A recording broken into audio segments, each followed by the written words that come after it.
Alright. Hello guys, my name is Ernest. This is my channel where we tell you interesting story of ladies.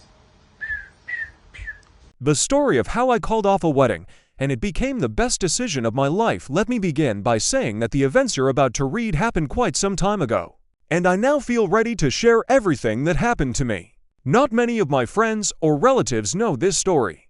For the sake of discretion, I'll change the names and locations. Fair warning, it's a long read, but I promise it's worth it. I'll do my best to avoid unnecessary rambling. The beginning: after returning from the army in 2016, I met a girl. Let's call her Sveta. We had seen each other before in mutual friend groups, and I found her intriguing. After months of persistent courting on my part, we eventually started dating. She took relationships very seriously. Not to say I was careless, not at all. It just took her at least 6 months before she agreed to be seen publicly with me as a couple.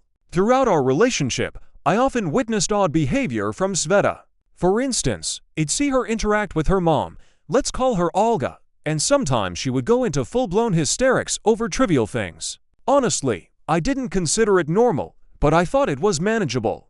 I figured she won't always be like this. I was very, very wrong. The longer we were together, the more red flags appeared, but I kept ignoring them. It's worth noting that Sveta was raised like a princess. Her mom and some relatives literally called her that, and she acted accordingly. Sometimes, it felt like the only person who existed in her world was Sveta herself, her desires, and her needs. She expected love to be shown through gifts, flowers, material things. I didn't mind giving. It's just that for her, this was the only love language she recognized. Unfortunately, as I'd learned later, it was the only one in her emotional vocabulary. The proposal and wedding prep: I don't know why I proposed in 2017. Let me say up front, I wasn't exactly rolling in cash. I had a job, earned a modest living, but still managed to buy a gold ring with a small diamond. Her response: my friends have bigger stones. Never mind that her friends' rings were cubic zirconia. It didn't change her attitude. That moment perfectly captures her mindset. Everything she did was to maintain an image, to compete with other girls in her social circle. And that circle was wide, at least until the summer of 2018, but more on that later. From the moment she accepted the proposal, there were 9 months until the planned wedding date. But things kept getting postponed, first because my grandmother passed away. Then May came around, and Olga declared that if you marry in May, you'll spend your whole life suffering. Honestly, she didn't realize just how right she was. Time passed, the wedding was delayed, which gave us time to prepare and save up. Wedding planning is always a test for couples who probably shouldn't be together in the first place. There were constant fights, Sveta's endless complaints and meltdowns. It wore me down, but I kept thinking this was normal. I gave her all the support I could. I'm not perfect. I messed up sometimes, but I truly tried my best. Eventually, we rented an apartment, one that Olga approved of, and we were a month away from the wedding. The prep work was in full swing, and so was Sveta, who often dumped responsibilities onto me because she was tired. We were all tired. I was taking on as many gigs as I could physically handle. I worked from home, all while trying not to lose my mind over the performances Sveta kept putting on. The turning point: one fateful day, we decided to make the wedding invitations. Sveta is an artist, a very artistic person, with a capital of forged out of titanium. I knew that, if anyone other than her handled the design, she'd hate it and rain emotional destruction on everyone in a 2,000-kilometer radius. I tried to tell her she should design them herself, but she said, "You know Photoshop, I don't." I offered to sit with her and work together under her guidance. She refused and said she'd just send messages and screenshots to guide me remotely. So that day, while also trying to work, I was making invitation designs. Am I a designer? No. A clear, firm no. But I gave it my best shot. I ended up doing about 15 revisions in one day. Her messages with corrections started getting more and more insulting. What broke me was when, after more than 20 versions, she told me her mom Olga had saved the day and made a proper design. For the record, even I could tell Olga's design was, to put it kindly, trash. But Sveta praised it and, along with it, said I was useless, clueless, and couldn't do anything right. In the past, I might have swallowed this. But with the stress and the years of tolerating her tantrums and insults, I snapped. I told her I was coming over that evening and we needed a serious conversation. I said I didn't want this kind of behavior to be a part of our marriage. Like flipping a switch, she suddenly changed tone, told me everything was fine. She overreacted, said some things she didn't mean, and that there was no need to come. But I was done backing down. I was determined to stop this now, before the wedding, so there would be no misunderstandings. The tea time from hell, I asked my parents to come with me. They liked Sveta. We arrived, sat down for tea, and my dad said something along the lines of, "We all need to treat each other with respect. Today Sveta went too far. Our son me also isn't perfect, but let's all calm down and finish preparing for the wedding." At that point, it was like Olga was struck by lightning. She exploded, screaming that we came into her home and attacked her daughter. Everyone tried to calm her down, except Sveta, who stayed silent. I've had a stutter since childhood, something I've battled for years. Olga knew this and began mocking my stutter right in front of everyone. I've heard worse insults in my life, but it became clear she wanted to humiliate me in front of everyone. I realized we weren't going to have a reasonable conversation.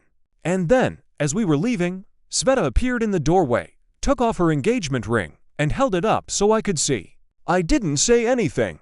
I'm pretty sure no one else saw it. Making the most important decision of my life, I went home knowing I didn't really know this person.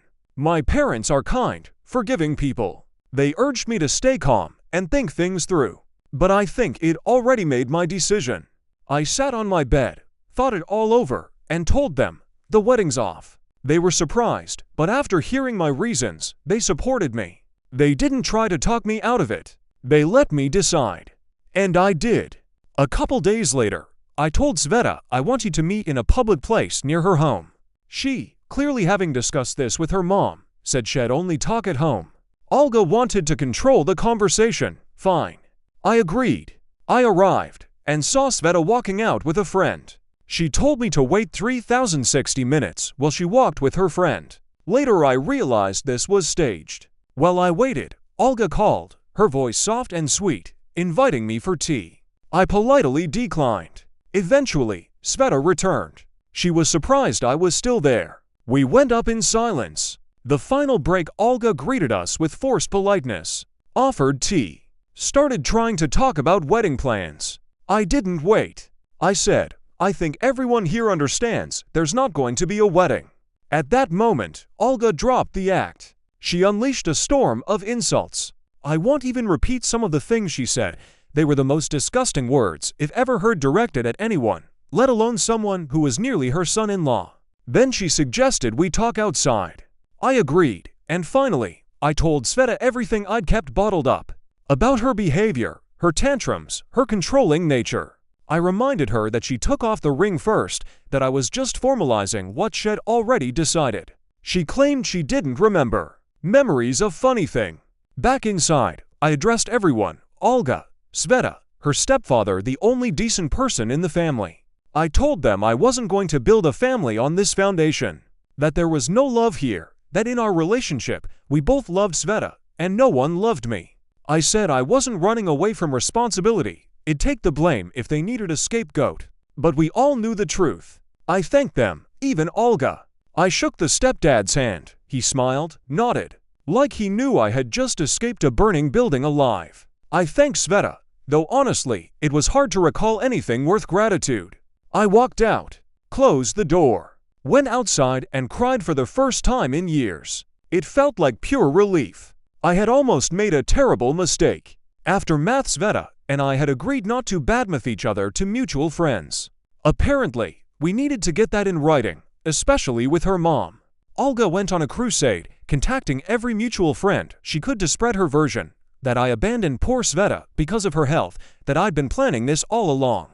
Total nonsense. She even started posting Jason Statham betrayal quotes on her wall. That phase lasted a while. I actually found it funny. Here's the thing. Even though we had lots of mutual friends, about 80% took my side.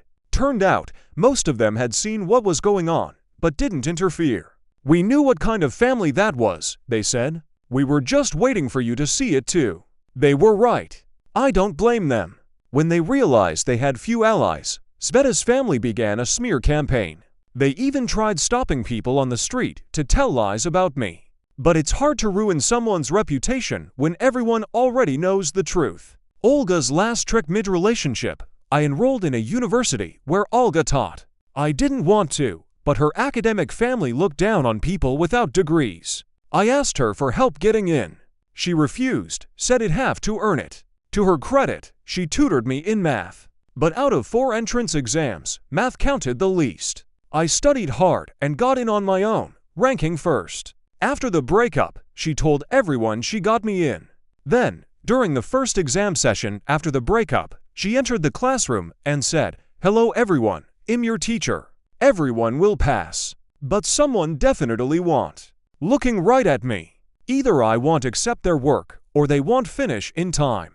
I decided I was done. That same day, I stopped attending and later withdrew from the program. She told everyone I quit. I didn't fail him, she insisted to anyone who'd listen. He left on his own. What a sneaky, miserable person. I'm just glad I dodged that bullet. Happy ending apparently. Fate decided I deserved some compensation. 2 months later, I reconnected with a girl I'd known for a long time, but we really met for the first time in that moment. She saved me. I was empty, didn't believe in love or kindness anymore. We got married very quickly. It didn't take us years to realize we were meant to be. We've now been together for over 5 years. Our family is growing. And life is good. She is the embodiment of everything good in this world. The complete opposite of sadness. Because of her, I learned what love and healthy relationships really are. The moral of the story: if you're in a relationship and you see red flags, don't keep going. She'll eat you alive. Listen to your gut. Don't ignore the doubts. If you're in a relationship and things feel like this, it just means you haven't found your person yet.